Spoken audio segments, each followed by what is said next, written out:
Hello and welcome to the topic of types of morphemes. They are divided into two parts. The first one is free morpheme, the second one is bound morpheme.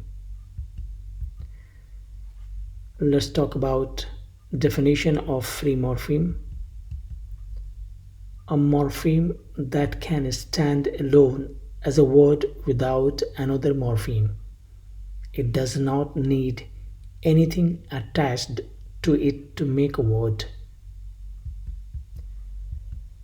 Examples of free morpheme: cat, run, book, talk, ball, go, read, word, pen, speak, write.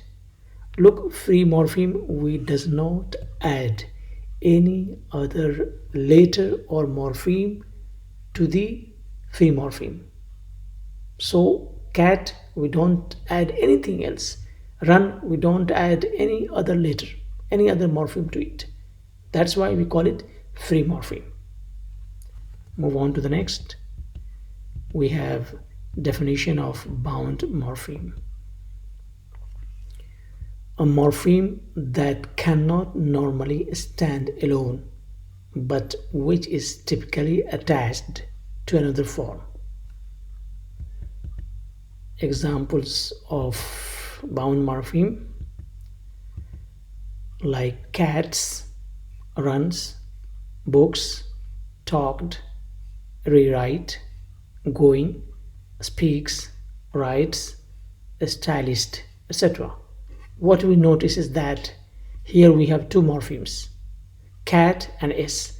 Cat is a free morpheme and s is a bound morpheme because it is attached to the free morpheme. So bound morpheme is typically attached, and the examples of bound morpheme like s in cats, runs, s here also, books here, ed in talked, rewrite, re in rewrite, ing in going, s in speaks, s in writes, ist in a stylist. So all these like s, ed, re, ing and ist, they are known as bound morpheme because they are attached to free morpheme. That's all. Thank you. Goodbye.